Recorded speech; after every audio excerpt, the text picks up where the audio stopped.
And basically this guy was born deaf. And now he has a artificial ear, and he hears quite well. Actually in the US, you have people, and I'm also volunteering for a certain foundation, association in Israel that deals with deaf kids, and apparently in Israel we only do it in one ear. In the US it's almost ubiquitous to give deaf kids artificial ears, 2 ears, so they can hear artificially in stereo. It's quite amazing. Look for cochlear implants. So these vibrations, right? These vibrations are in turn translated into electrical pulses. Electrical pulses. From here on, and this is a crucial point. This is a crucial point. So from here on, there is nothing but electricity in chemistry. Absolutely none. These electrical pulses travel to the brain via the auditory nerve. We're not sad about it's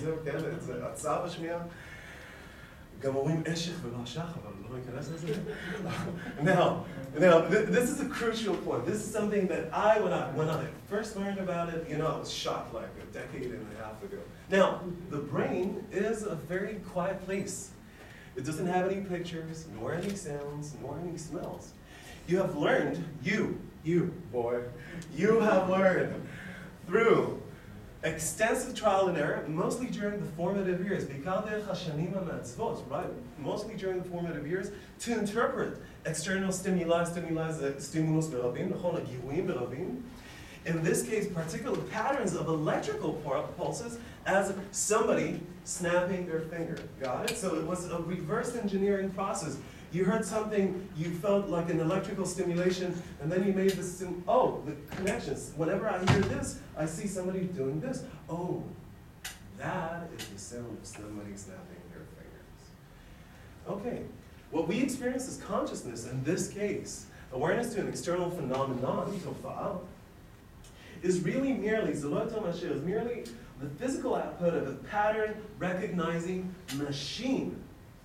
The cortical columns processing auditory information are virtually identical to the cortical columns processing visual or tactile information. Now, this is a very, very crucial point in my view.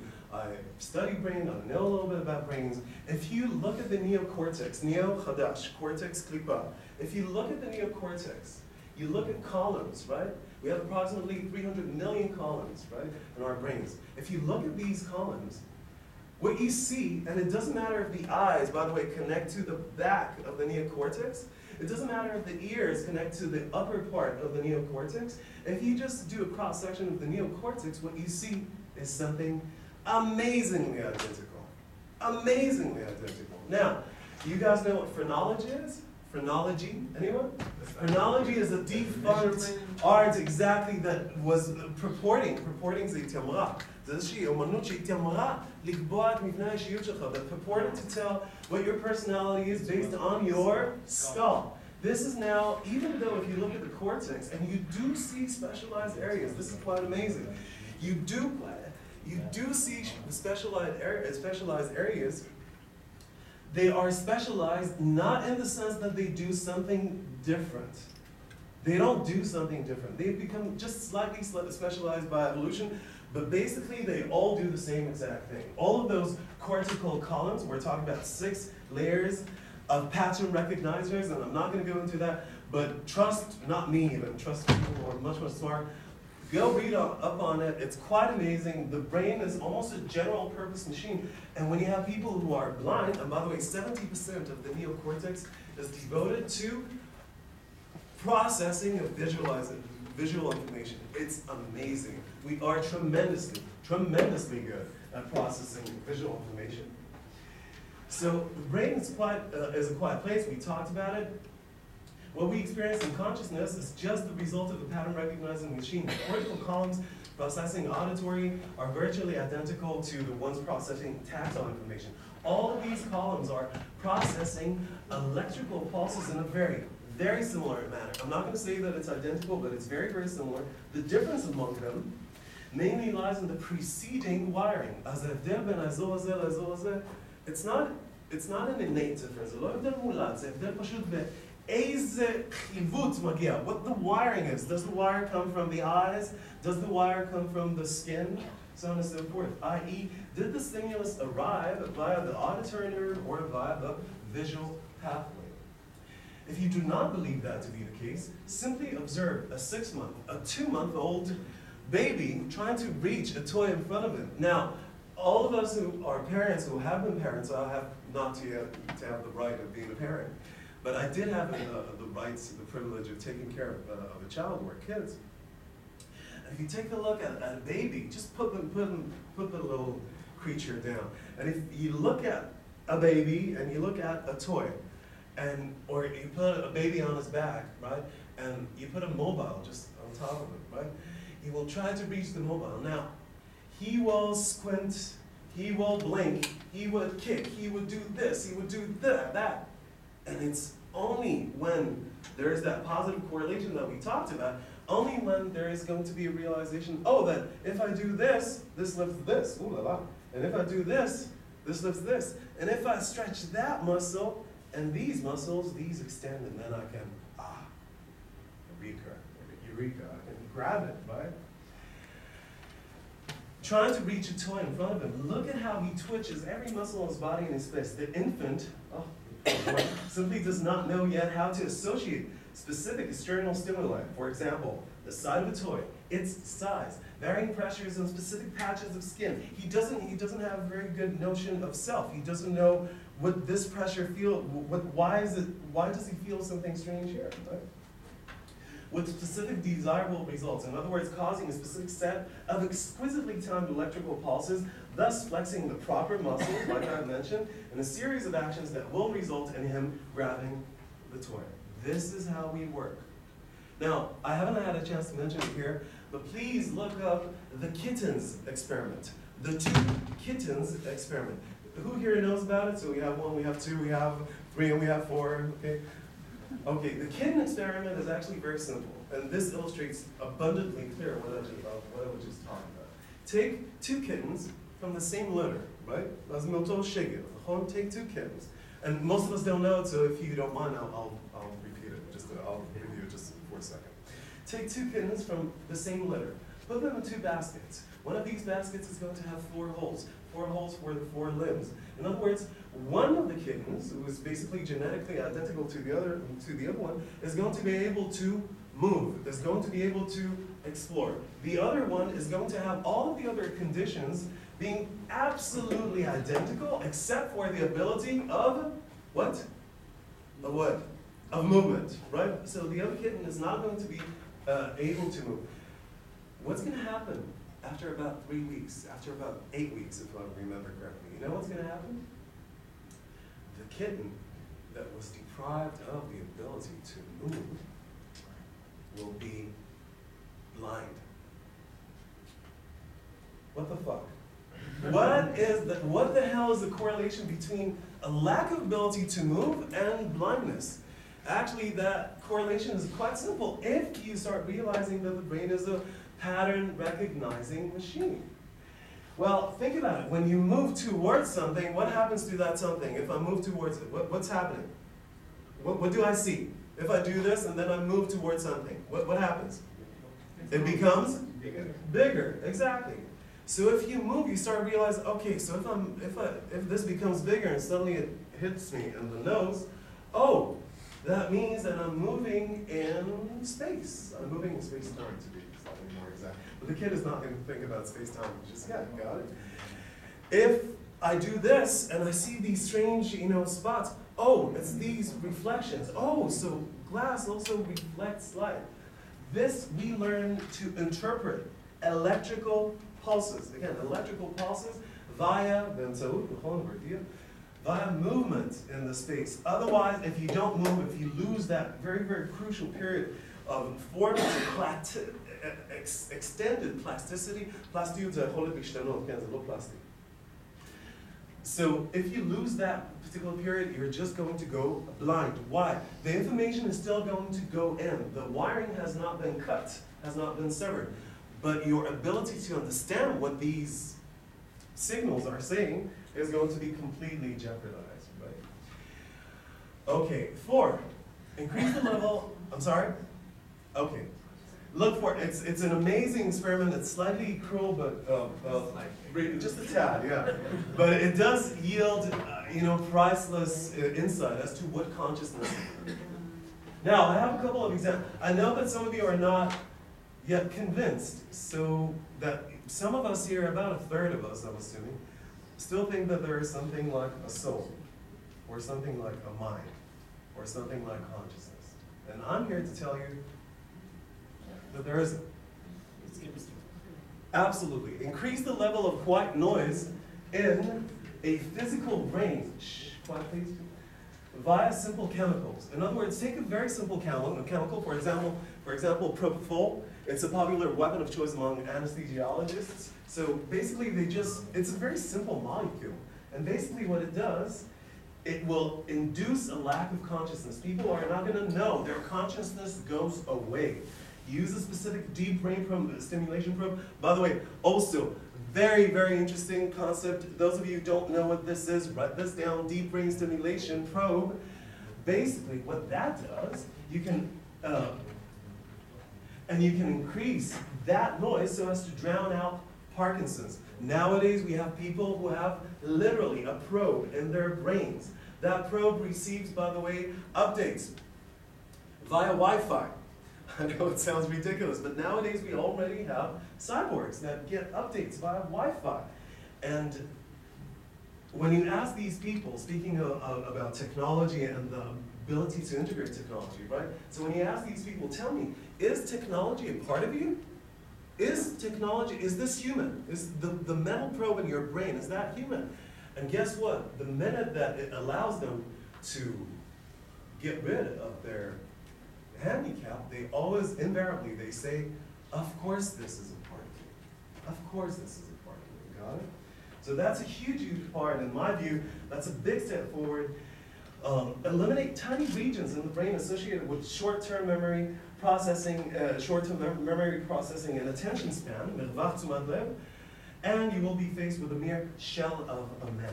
Flip a switch, and you will be able to erase or restore a rat's memories. By the way, this is not science fiction. This has been already, exactly, 2013. We're capable of doing that. And by the way, you heard Valdi speak at the beginning of today's convention. I'm sorry, conference. You heard that already. And he said, if I were, and Roy Tzazan also mentioned that, if I were to think like 20, 30 years ago, that this is going to be more powerful than, by the way, this is more powerful than the computational power of all of NASA back in 1969 when they landed a man on the moon, by about a factor of 4. By about a factor of 4. It's not an iPhone, it's an Nexus 4. But the concept is still, I think, valid, I think. So maybe just slightly less than if such, now here's the coup de grace. Here's the main important thing here. If such physical, chemical, electrical measures can have such a profound, even negating effect on the so-called consciousness, what makes anyone think that consciousness is anything but the product of the physical, chemical, electrical brain is beyond me. We do not need anything more than the physical brain in order to generate consciousness. Finally, the conclusion. We are, you are, a biochemical electrical machine. There is no physical soul, no consciousness. We are here simply because each and every one of our ancestors managed to survive and procreate or multiply, because death, biological death, has only been around for about 600 years. By the way, speaking about singularity, 600 million years. Of course, my mistake. Of course, 600 million years. It's a chain unbroken for more than 3.6 billion years. The mind is merely a mechanism designed by Spartan, brutally aloof. Aloof זה אדישים, בסדר? האבולוציה לא אכפת מאיתנו. But we managed to survive. But brutally aloof evolutionary forces to increase the likelihood of that survival. If you can interpret patterns, you would, for example, know that that rustle in the grass is indicative of a beast ready to pounce. תחשבו, רגע, אני שומע את הרעש הזה, פעם שעברה ראיתי נמר, אז אני הברחתי ממנו, נכון? A beast ready to pounce. you would know that next year, 2 moon cycles after the days stop shortening, there should be enough rain to sustain your newly sown crops or seeds. You would survive. Of course, being logical, critical thinkers, as I'm assuming that about half of us here are, requires that we stop believing in supernatural phenomena of all kinds, inside and out. Everything that is supernatural is completely relegated to the unlikely. Gods, demons, angels, fairies. Whenever somebody tells me, you know, God willing, I said, fairies willing. Fairies willing, בעזרת הפיות, הוא אומר בעזרת השם, ואני אומר, כן, בעזרת הפיות, אני אגיע חזרה ממיאמי או משהו דבר כזה. And fairies especially, but also in our own ethereal, out-of-body soul. Don't only stop believing in things outside of you that are supernatural. Stop believing in things that is inside of you, that are inside of you. Though distinct, we are all distinct. We are all individuals, as Monty Python put it, right? So though we are distinct, we are not unique snowflakes. Though the comforting nature of that notion of a soul is self-evident, isn't a time we all grew up. Descartes, one of the champions of the so-called mind-body problem. What is the mind-body problem? מה זה? כולכם מכירים את זה. מה זה? בעיית ה... שמה אני קיים? לא. בעיית הגוף... מישהו שמע על סליחה? בדיוק. מישהו שמע על הבעיה הפסיכופיזית. Has anyone heard that term? הבעיה הפסיכופיזית? לא. רגע, אבל הוא גם ניסה להוכיח מתמטית שיש אלוהים. Yeah. איך עושה את זה? אני לא יודע. I'm not a mathematician. But yeah, you can pretty much prove many different things. Fairies included, by the way. So Descartes, one of the champions of the so-called בעיית הגוף נפש, or בעיה פסיכופיזית, who believed that physical inputs are eventually passed, and this is a direct quote of Descartes, physical inputs are eventually passed on to the immaterial spirit. So basically he just said, okay, I can explain this, and I can explain this, and I can explain that, but from this point, no, that is the realm of the immaterial spirit. This is his quote. Was wrong. There is no mind-body. There never was. There was only ever a body until very recently, a body that up until very recently, that body was unfamiliar with its own neuronal processes. So we, the minds, simply fabricated the falsehood of a mind. That fabrication was necessary if we were to grapple with the perceived dichotomy between what we thought and what was. אנחנו תמיד עשינו את ההפרדה הזו, נכון? בין המחשבות שלנו לבין עולם האמת, המוחשי, הפיזי, נכון? דברים שאנחנו יכולים לגעת בהם, אבל תחשבו מה זה לגעת. בעצם בסופו של דבר זה פשוט סימולטיב. Little did we know that the former, in other words, what we thought, was the product of the latter. In other words, what was. How prosaic and how miraculous. That is why our mind feels good when our body consumes chocolate. They are the same. That is why when our mind suffers, we are depressed. Our body is more likely, when our mind suffers and we are depressed, our body is more likely to catch a cold. They are the same. כמובן שאנשים מדוכאים נדבקים יותר במחלות. אגב, יש אנשים מאוד בריאים שלא חולים 20 ו-30 שנה בכלום. בסדר? יום אחד הם מתים. סליחה? יום אחד הם מתים. And one day they do that, I agree. But until they enjoy the quality of life that I actually saw some of these people. I actually haven't been sick for about 3 years. Which is not to say that I'm going to walk outside and a piano is going to fall on my head. That's absolutely cartoonishly possible. I'm just saying that, you know, the quality of life and the lack of, or the reduction in biological diseases is definitely possible. That is why the body of a cow produces a misfolded protein, a prion it's called. The result will be a mad cow, and the human consuming its meat will contract Creutzfeldt-Jakob disease. מחלת Creutzfeldt-Jakob זו הגרסה האנושית הפרה המשוגעת של mad cow disease, and lose his mind. The mind and body are the same. You lose the body, you lose the mind. They were always the same, and there is no need for the added complication stemming from the existence of an ethereal soul. The concept of a soul falls on the side of superfluous assumptions, and should not be selected. Thus, according to Occam's razor, which said you need to select the simple solution. Indeed, according to human common sense, there is no soul, and we simply do not have a need for that hypothesis. Thank you.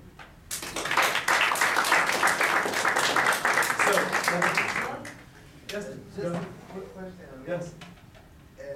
How would you explain a situation? I mean, according to that, Yes. I mean, when I smoke a cigarette, okay, Yes. my body doesn't like it, but my something other likes it. Your something other likes it. Okay. That's what she said. Okay. So what was the question? I mean, there is a certain possibility that the body doesn't like something, and yet we do it. Absolutely. Can I Absolutely. say there's only the body? So Amos is an immunologist biologist, so maybe, yeah. maybe perhaps. So Amos is an immunologist from Tel-Aviv University. You can fool your body in many, many ways. Your body has reward centers. It's still just your body. It's not your soul enjoying the cigarette. So there are certain ways you can stimulate those reward centers. They can be very bad for the rest of your body, but your brain doesn't know it because only a very select number of chemicals can actually reach your brain. There's a certain barrier, it's called the blood-brain barrier. And some of these things which are really, really bad for the rest of your body go into the brain has no idea what's going on with this chemical anywhere else in the body. It's going, ooh, that feels really, really good. So you feel good, you enjoy the feeling. It's not a metaphysical, property of smoking.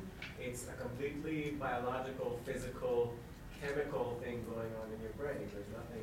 Who is the you and your body are the What he's same? saying Who is is that the you? what he's saying is that you're an addict, and addicts do crazy things. Yeah. Well, in short, yeah. Well, you need to reach that state. You need to stimulate those reward centers quite often to get there most of the times. But still, There are mechanical, biological processes, hormonal processes sometimes, that get depraved very quickly. Depraved and mushchatim. So they get depraved and deprived actually very, very quickly, and you can easily trick them. You can easily trick them. And by the way, the blood-brain barrier is it's not like a horizontal barrier that goes through here. It's just a triple, if I'm not mistaken, it's a triple lining. זה פשוט, זו שכבה משולשת שעוטפת את כלי האדם, ופשוט לא מאפשרת להרבה דברים לעבור. Some of the things that do get past it can be tremendously detrimental to you. Please. רק הערה, ההסבר של יונתן עם הנפש הרבה יותר פשוט. No, it's not. Why? Absolutely not. Why? Oh, it was a joke? I'm sorry. קצת, כן. Oh, I'm sorry. So. בהשוואה לאימונולוגים, אז הטעם של אוקאם. Okay. אני, מתישהו אחר כך אני מקווה שתראה את האור בהקשר הזה של הנפש. אבל... Listen, I am scientifically inclined. If you show me data proving so, I would be mad not to believe it. But every single scientist, if they're worth any salt, will tell you, listen, show me information, like valid information, and I'll change my mind. That is what being a scientist is. זה תהליך ארוך, אבל... No, it's not. No, this is a big Let's problem. continue. סתם אנקדוטה על Yes. האוזניים, זה לא כל כך פורמטיבי, אז במקרה, אני יודע משהו על זה. It's a lot from TV, so that is why you know so. But if you can in English, because we have guests. Okay. So it's not really for. The physiology of the ear changes so radically throughout your life that actually the brain has to continuously Of course. relearn So the physical mechanism needs to adapt to the pulses. That's exactly my point. all the time. Yes. Yes, please. Yeah, very much enjoyed the talk. Your rhetoric leaves something important out, and you know it, and I know it, and it's time. It's time. How so? Because apologies. Oh, of course. The idea of course. Yeah. I So completely agree. this is the problem when we try and explain that the soul is not a thing. What we end up saying is that we're fabricating falsity, which is the idea of the soul. We're not fabricating a lie. The act of fabrication is itself mind. It is itself consciousness. I agree. Is itself soul. Now, And it's obviously, physically created. You can't take Yeah. it to that stage. But I just wanted to mention that is a way through. Dealing with the one data we have, we absolutely know about, which is that we're conscious of the world. And the problem without taking that step, of course, is that you can produce this brilliant argument, and it's lovely, and I believe it, and all the rest of it. But the problem is someone who believes in the soul just has to go, duh, and that's actually a sufficient response until you introduce the concept of time, until you introduce the idea that consciousness and soul is an event. It is a fabrication. Absolutely. It is the act of fabrication. Absolutely. And the minute you said that, and I did not want to deprive anyone, write it down if you're interested in these matters. Jeff Hawkins, not Hawking, Hawkins, right? Hawkins. Well, Jeff Hawkins just happen to be the chief scientist at Intel. So, you know, just this little thing. Oh, and he's also the guy that invented Trio, if I'm not mistaken, which was Palm Pilot's first handheld machine, if I'm not mistaken. Oh, and he's also a neurobiologist. So the guy is absolutely, you know, as brilliant as they come. And by the way, also Ray Kurzweil are talking about something that is similar to HTM. HTM stands for hierarchical temporal memory. And that is basically the event of time. They talk about time without an association of, oh, this happens, and then something else happens, and then something else happens. If I don't have a separation into time, I'm not going to be able to understand anything around me. I will be blind in the example of the two kittens. You're absolutely correct. It was slightly beyond the scope of this, but thank you for making me remind people of Hawkins. Yes, please. Yes, so you said about snowflakes. Well, in fact, that we're not unique snowflakes. We're not. Well, in fact, not all snowflakes are unique. Only a few dozen or 100 patterns. Whereas we humans have 7 billion different patterns. Well, of course, some similarities in our brains. So in that sense, we are each a distinct snowflake. Snowflakes are physical, so are our brains, so are our mind patterns, which brings us to what a soul is. Of course, you can say there's no metaphysical soul, and that's totally fine. But if we want to redefine our words in another way, we can say that the soul is the pattern of how we think and how our minds are, which could be tested in the future, although not today, by moving our mind, although not our brain, to a different substrate. So if that would be an example of how we would find a physicalist soul, which nonetheless is not bound tightly to any specific set of atoms. Yeah, I would agree perfectly, except that the soul is not that pattern. The soul is the result of that pattern. Because if you don't have a power source, if you don't have that energy, you're not going to have that pattern. You're not produced by that physical pattern. You're not going to have that mental pattern. Absolutely agree. Yes. Anyone else? Anyone else? Yes, please. Yeah. I very much enjoyed your argument here, and I can relate to it perfectly. The thing is that you're basing this argument on the fact on the science and technology that we're aware of today. Now, maybe when you refer to time, maybe I took it to a different angle. I was considering perhaps other domains which we aren't really familiar with yet. I don't know, maybe string theory has something to explain that is not in this argument and that explains the soul. Absolutely. I see what you're saying. Yeah. So you're saying hallelujah? What was that? Agreement. What was that? I'm sorry? Agreement. Oh, that is the sign of agreement. Okay, good. I did not. Occupy movement. It's Yes. 2:42. Yeah, okay, so I'm sorry, how long was the talk supposed to be? You said 25. I know, but then we moved here, so, I'm sorry, is there another speaker? I'm so sorry. Okay, so my apologies, let's finish with that. But, and I think it's a very crucial point.